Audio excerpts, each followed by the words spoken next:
Dear student, this is the fourth and last session on sympathomimetic drug. In the previous few sessions, we have discussed the synthesis of catecholamines, different types of sympathetic receptors, pharmacological actions of sympathetic drugs. In this session, we will discuss few important sympathomimetic drugs. In this series, first we take epinephrine. It is also called as adrenaline. It is a life-saving drug in few of the clinical condition like anaphylactic shock and in cardiac arrest. In anaphylactic shock and cardiac arrest, it is life-saving drug. Other uses of epinephrine are bronchial asthma and epistaxis. But nowadays, in these clinical condition of bronchial asthma and epistaxis, other drugs are preferred in treatment in spite of epinephrine. In bronchial asthma, selective beta 2 agonists like salbutamol, terbutaline, formoterol, these are preferred agent over epinephrine. And in epistaxis, oxymetazoline, nefazoline, these drugs are selective one, so they are preferred in this clinical condition over epinephrine. Epinephrine is also used to increase duration of action of local anesthetic agent like lignocaine. Lignocaine is applied. Lignocaine is applied in the local area as a infiltration anesthesia. Epinephrine is given along with lignocaine, so lignocaine remains in that localized area in which it is applied, so that lignocaine cannot diffuse out in the other area other than the desired area. So duration of action of lignocaine increases, as well as adverse effect of lignocaine are limited because it does not diffuse in the nearby tissues because of epinephrine. We will discuss anaphylactic shock and cardiac arrest in somewhat in detail. What happens actually in anaphylactic shock? What are the clinical features? Anaphylactic shock develops because of adverse effect of any drug, vaccine, or any other substances. The patient develops sudden reaction that is characterized by fall in blood pressure, bronchospasm, and laryngeal edema. These are the three main clinical features of anaphylactic shock. In anaphylactic shock, patient develop angioneurotic edema and mast cell release histamine in that patient. So main clinical features are three: hypotension, bronchospasm and laryngeal edema. These clinical features are treated very effectively by epinephrine in short course of time, because epinephrine act upon alpha as well as beta receptors. Because of action on alpha receptors, it causes vasoconstriction, so blood pressure rises, that is required in treatment of anaphylactic shock. Bronchospasm is relieved in anaphylactic shock because of administration of epinephrine, because it stimulates beta 2 receptors, and that is also reason of laryngeal edema treatment. So because of the action, because of the stimulation of alpha as well as beta 2 receptors, epinephrine is effective in treatment of anaphylactic shock. On the other hand, if you use norepinephrine in treatment of anaphylactic shock, it will not be helpful because it doesn't act upon beta 2 receptor, and if doesn't act upon beta 2 receptor, it will not relieve bronchospasm and laryngeal edema. Norepinephrine only correct fall in blood pressure. That's why epinephrine is used, and norepinephrine is not preferred in treatment of anaphylactic shock. Epinephrine is given through intramuscular route in condition of anaphylactic shock in the dose of 1 is to 1000. 1 is to 1000. 1 is to 1000 is similar to 1 milligram per ml, or it is similar to 0.1%. Both are same thing. 1 is to 1000, 1 milligram per liter, or 0.1%. All the three are the same concentration. Epinephrine should not be given. It should not be given as a subcutaneous route, preferably, because in the condition of shock, there is less blood circulation, and because of less blood circulation in the subcutaneous area, absorption is poor, and because of poor absorption, epinephrine cannot show its effect rapidly. Epinephrine should not be given intravenously also in anaphylactic shock, because if it is given in intravenous route, it will it may produce cardiac arrhythmia in this set of patient. So always keep remember, and it's very important for exam point of view or in viva. In anaphylactic shock, epinephrine is given through intramuscular route in the concentration of 1 is to 1000, and 1 is to 1000 is equivalent to 1 milligram per ml or 0.1%. Okay. In the market, 0.5 ml ampoule is available of epinephrine. One ampoule is broken and the injection is given immediately to the patient for treatment of anaphylactic shock. The other clinical condition in which epinephrine is used as a life-saving drug is cardiac arrest. In cardiac arrest, CPR is performed, cardiopulmonary resuscitation. In cardiac arrest, what happens? In the clinical condition of cardiac arrest, heart stops suddenly to pump blood. So brain cannot get blood and oxygen. So this is the medical emergency condition that has to be treated immediately. So CPR is performed. This is a medical emergency condition. So intramuscular route and subcutaneous route cannot help you. You have to give epinephrine through intravenous route for the prompt action. But when you give epinephrine through intravenous route, you have to dilute the drug, because if you give epinephrine in the same concentration 1 is to 1000, it will may be dangerous to the patient. So the drug epinephrine is diluted to 1/10.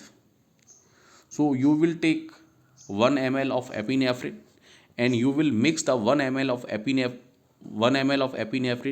with 9 ml of normal saline. So the concentration of epinephrine is 1 is to 10,000. So the dilution of epinephrine when it is given through intravenous route is 1/10 of epinephrine in intramuscular route.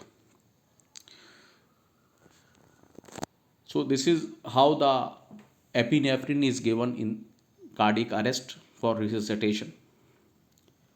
In epistaxis, it was used previously. It was used as a nasal spray.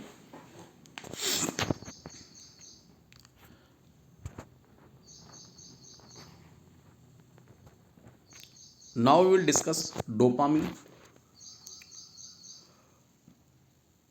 What are the therapeutic uses of dopamine? Actually, dopamine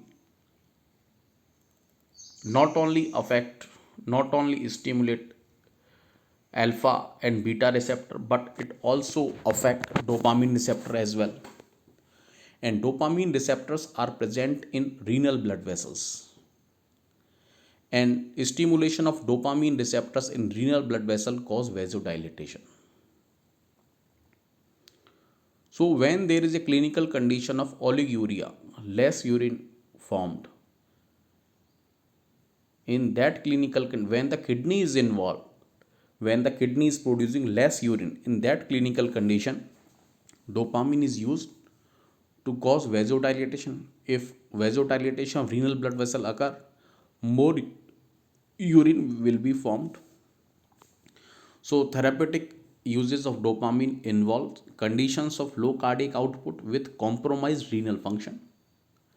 Second is cardiogenic shock resulting from myocardial infarction, congestive heart failure, renal failure. These are the therapeutic uses of dopamine. Dopamine show dose dependent response. Dose dependent response are shown by dopamine when it is given at the low dose less than or equal to 2 microgram per kilogram per minute. It act upon dopamine receptors only. It dilate the renal vascular bed, okay, but outcome benefit at this concentration are not demonstrated conclusively. When it is given at the moderate dose, that means 2 to 10 microgram per kilogram per minute, it act upon beta receptors as well. It has positive chronotropic and inotropic effect. As a consequence of beta receptor stimulation, it act upon beta 1 receptor also. So dopamine usually increase systolic blood pressure and pulse pressure and either has no effect on diastolic blood pressure or increase it slightly. So dopamine act upon beta 1 receptor at the moderate dose 2 to 10 microgram per kilogram per minute. Total peripheral resistance, usually it is unchanged when low or intermediate doses of dopamine are given, because total peripheral resistances are regulated by alpha 1 receptor stimulation. That is, alpha 1 receptors are not involved at the moderate dose. Okay. And at the high dose, that is more than 10 microgram per kilogram per minute, it affect alpha receptor as well. Okay. So keep remember the word dabba. So how will you write the word Hindi word dabba into English? It will include three alphabet. Dabba, D B A. So at the low dose it involve dopamine. At the intermediate dose it involve beta 1 receptor as well, and the high dose it involve alpha receptor as well. And because of the stimulation of alpha receptor, there is a vasoconstrictor effect. So how it is given in the clinical conditions? Dopamine is started at an infusion rate of 2 to 5 microgram per kilogram per minute. That is the intermediate dose. And the dose is increased every 2 to 5 minutes to a maximum of 20 to 50 microgram per kilogram per minute. And the dopamine is available in market in the preparation of 40 milligram per ml. Okay. Next drug we will discuss dobutamine. Dobutamine, keep remember, dobutamine, the word is similar to dopamine, but it does not act upon dopamine receptor. Chemical structure of dobutamine is similar to dopamine, but dobutamine does not interact with dopamine receptors. It selectively binds to beta 1 receptor. Dobutamine is selective agonist of beta 1 only. It acts upon cardiac cells. It acts upon JG cells of kidney. It acts upon beta 1 receptor present on heart. So it has positive chronotropic, positive dromotropic and positive inotropic effect. It act upon beta 1 receptor on Jg cells of kidney, so it increases stimulation of renin from Jg cells that activate the RAS system.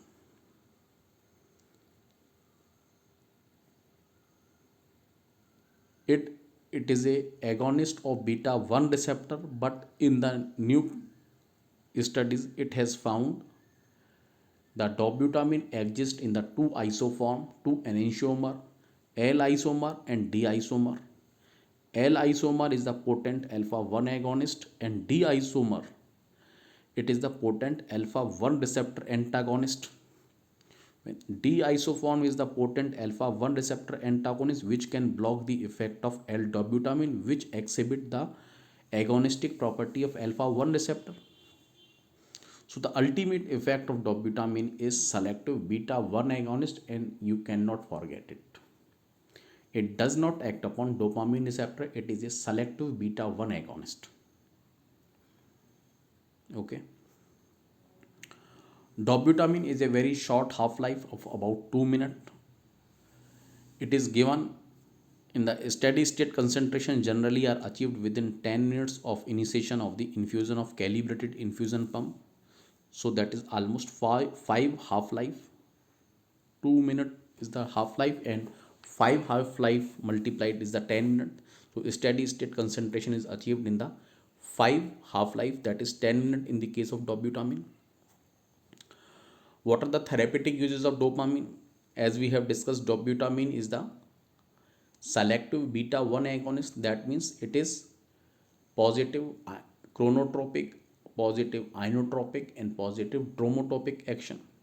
So it is indicated for short-term treatment of cardiac decompensation. It is used in decompensated heart failure, in which heart is not contracting well to provide enough blood to various body organs. It is decompensated heart failure.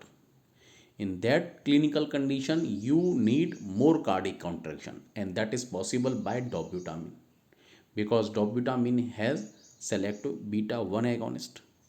It increases cardiac output and stroke as well. So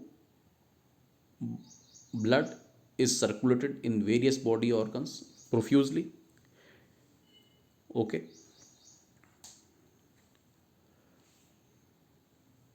Dobutamine is also used in combination with echocardiography, that is called as stress echocardiography, that is useful in the non-invasive assessment of patient with coronary artery disease.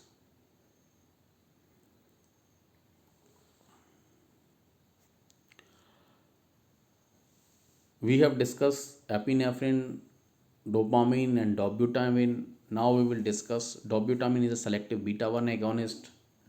Now we will discuss the alpha 1 agonist. Selective alpha 1 agonist is phenylephrine.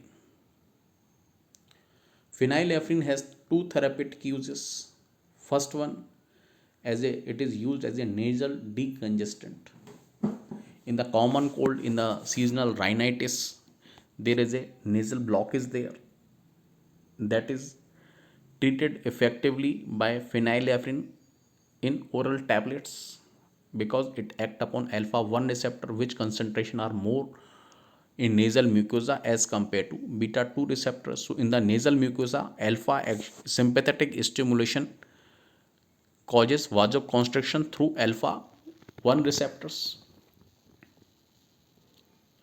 So vasoconstriction is there, so nasal mucosa is relieved. Apart from as a nasal decongestant, phenylephrine eye drop are used as a mydriatic agent. This therapeutic use is also important for phenylephrine because it does not cause cycloplasia. Phenylephrine causes mydriasis without cycloplasia, while the other mydriatic agent like atropine, cyclopentolate, tropicamide, they causes mydriasis with cycloplasia. That is not desired in the elderly patient, because cycloplasia with mydriatic effect can precipitate glaucoma in these set of patients. So in the elderly patient, phenylephrine is preferred as a mydriatic agent. Alpha 2 agonist, they are present in presynaptic location, and alpha 2 receptor are present in the presynaptic location. When they are stimulated, they decrease release of norepinephrine. So alpha 2 agonists, they act like a brake in the sympathetic flow, but they are also present postsynaptically, also in blood vessels, and those in that condition, they cause vasoconstriction, so cause hypertension. And this effect of alpha 2 agonist on blood vessel is helpful in drugs oxymetazoline, nefazolin, and xylometazoline. These Jolin's group of drug, oxymetazoline, xylometazoline, nefazolin, they stimulate alpha 2 receptor, postsynaptic alpha 2 receptor present on blood vessels. So vasoconstriction is resulted. So that is used in treatment of nasal blockage. In brain, alpha 2 receptor are present in presynaptic location as well as postsynaptic location, and stimulation of alpha 2 receptor at both of the site, pre and post, they decrease central sympathetic outflow. And when the central sympathetic outflow is decreased, they are used as it in the treatment of hypertension. So hypertension is treated from the central location, brain, with help of clonidine and alpha methyl dopa. So antihypertensive alpha agonist, antihypertensive alpha 2 agonist are 2, clonidine and alpha methyl dopa. And alpha methyl dopa is the antihypertensive of choice during pregnancy. Clonidine decreases central sympathetic outflow, so used in treatment of hypertension. It is not preferred nowadays in treatment of hypertension because we have better drug nowadays. The other alpha 2 agonists are apraclonidine and brimonidine. These are the congeners of clonidine. They are the topical congeners and they are used in treatment of glaucoma. Because glaucoma is also the ocular hypertension. Okay. Now we are switching over to beta 2 agonist, selective beta 2 agonist. These are salbutamol, terbutaline. These are SABA. These two are SABA, short acting beta 2 agonist. Salmeterol and formoterol. These are LABA, long acting beta 2 agonist. Beta 2 agonists are used in treatment of bronchial asthma preferably. Because in bronchial asthma there is bronchoconstriction, and to treat bronchial asthma, to reverse bronchoconstriction condition, you want bronchodilation, which is possible through beta 2 agonist. We will use selective beta 2 agonist so that the systemic adverse effect can be minimized, and these are two categories, SABA and LABA, for to about the acute attack of asthma. SABA are used, short acting beta 2 agonists are used like salbutamol and terbutaline. And for the treatment of chronic bronchial asthma, long acting beta 2 agonists are used, salmeterol and formoterol.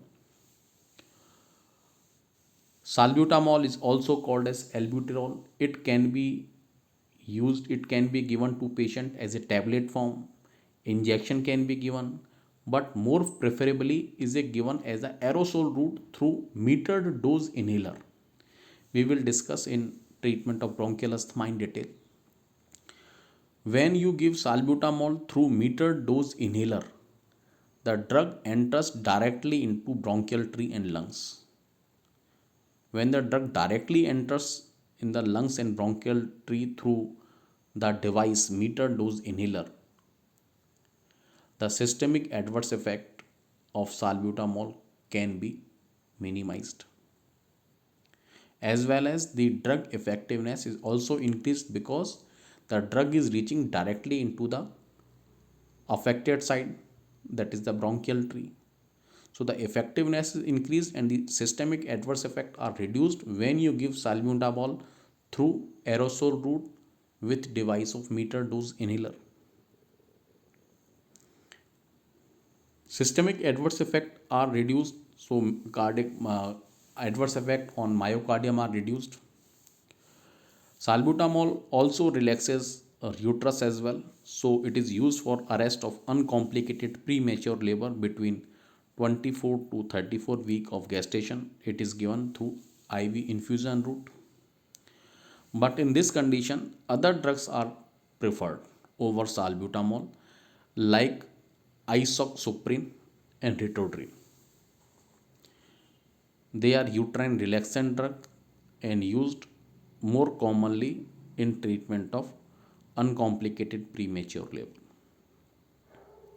Okay. So this complete the different types of sympathomimetic drug. Thank